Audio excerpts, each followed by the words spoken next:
Today, Bitcoin crosses $63,000 as the cryptocurrency adds to weekend gains. Lego's website is briefly taken over by a crypto scam.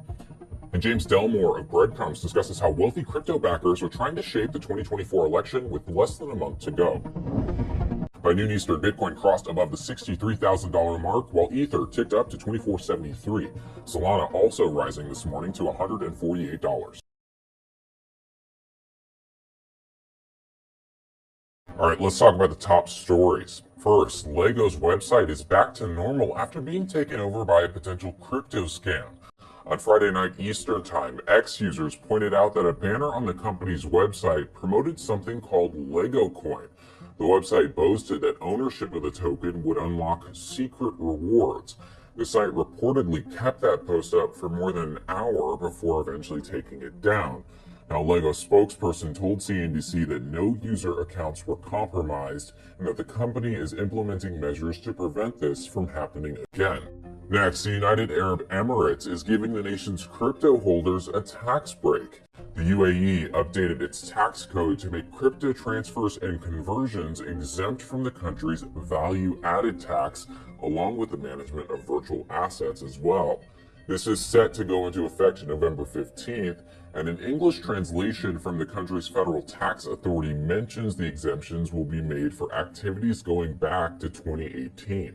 Last, Ben Horowitz of venture capital firm Andreessen Horowitz says he's making a significant donation to support the Harris Walls campaign.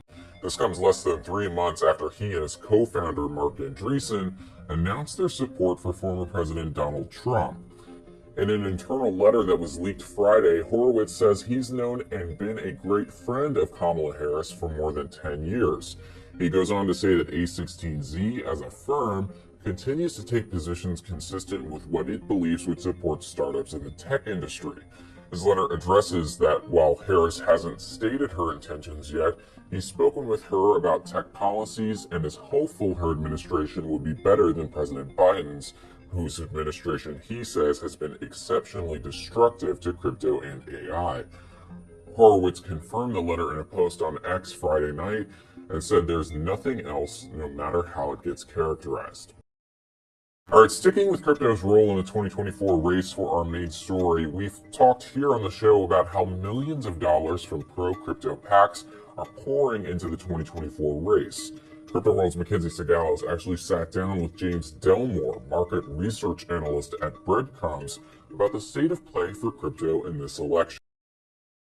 You've been tracking a lot of the crypto money that's gotten involved in the election. What's interesting is that a couple of days ago, we found out that Ohio suddenly had this influx of $40 million of crypto-related PAC money. Walk me through why this Senate race in particular has become such a focus for the crypto community.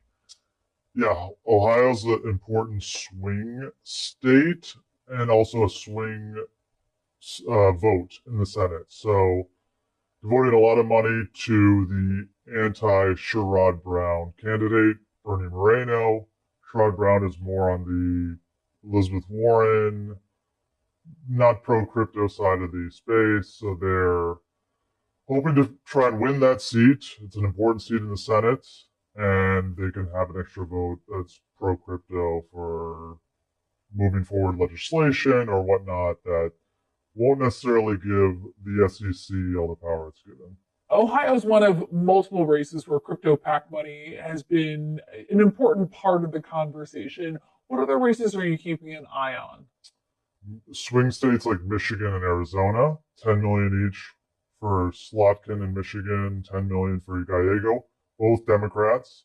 Both that money is coming from Protect Progress, which is a pro-crypto PAC, mainly devoted to Democrats or solely devoted to Democrats. They get their funding both from the crypto community, but a lot of it has just come from Fair Shake, which also gets its funding from the crypto community. And yeah, two important swing states there. Utah. Before we get into that race, for people who aren't aware, so you mentioned Fair Shake, you mentioned a couple of other affiliated PACs. Walk me through the biggest pro-crypto PACs this election season. So there's 4. The main one is Fair Shake, of course. Then you have the Defend American Jobs PAC. They're spending money both for Republicans and Democrats. Protect Progress, they're focused more on Democrats. And the Commonwealth Unity Fund, that's solely devoted to John Deaton in Massachusetts against Elizabeth Warren. And Elizabeth Warren, seen by many in the industry as a villain, been very anti-crypto in her rhetoric and a lot of the things that she's pursued on Capitol Hill. So, is there any chance there that Deaton could win against Warren in Massachusetts? No, probably not. But they're taking their chance. They're at least sending a message that they want a more pro-crypto candidate there or pro-crypto senator. But I don't follow Massachusetts too closely, but I know it's probably going to go Democrat. That's the sense that I get from polling and from what people are saying on the ground there.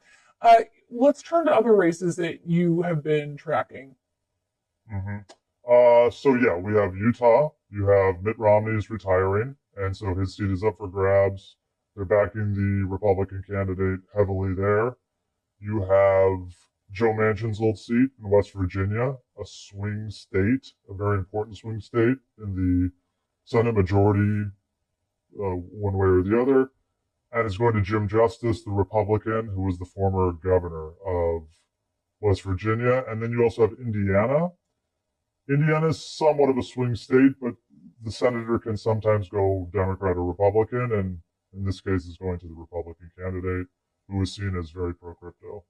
Now, is this a fair mix of Republicans and Democrats up and down the ballot, or are you seeing the money from the crypto PAC skew in a certain direction? Originally, it was definitely very pro-Republican, but it's definitely evened out, especially with all the money Protect Progress is spending. Probably still goes majority for Republicans, but it's more evenly split now.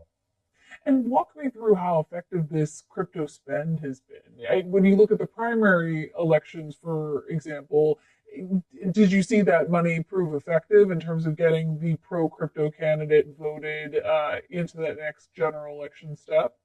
Yeah, they spent a lot of money on the Senate primary in California against Katie Porter. She lost her primary.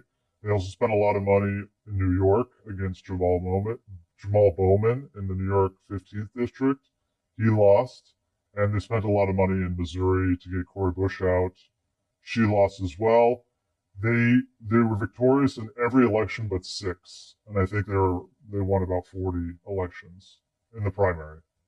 And this is across all 4 pro crypto super PACs that you've been. Yes, following. sorry, yes. This is across Fair Shake, Defend American Jobs, and Protect Progress, not Commonwealth.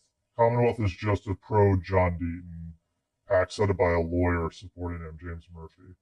And part of what you're doing is not just digging through these FEC filings. You're also going to the actual blockchain and you're tracking the donations that have been made in cryptocurrency. We've seen a lot more candidates begin to accept crypto-based donations. Trump started that earlier this year.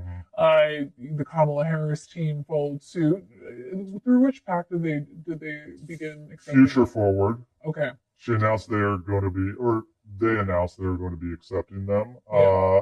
Unclear if any donations have gone through so far to the PAC. If they have, probably off-chain. But Robert Kennedy was the first one technically to do it last year. He accepted Bitcoin donations. I did track. Most of those were done off-chain on the Lightning Network, so they're not really traceable if you look at them. But just according, if you look at FTC data, he got around $100,000 in Bitcoin donations.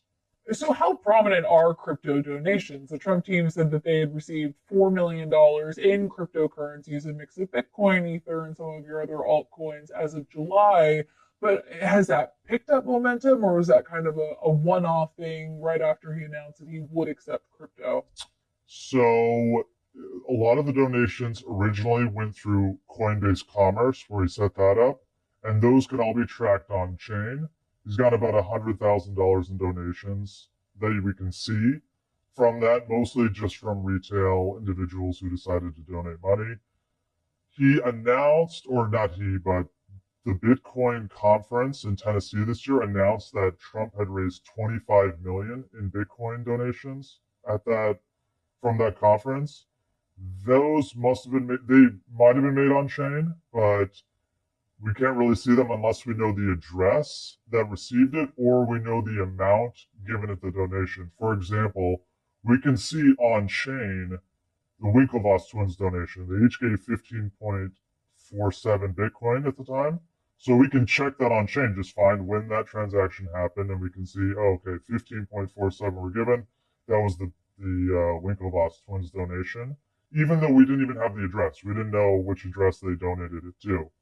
So Trump also is accepting donations off chain as well. So these donations won't be recorded on a blockchain. We'll have to find out when the FEC releases data every 3 months. All right, that's all for Crypto World today. We're back tomorrow, and we'll see you.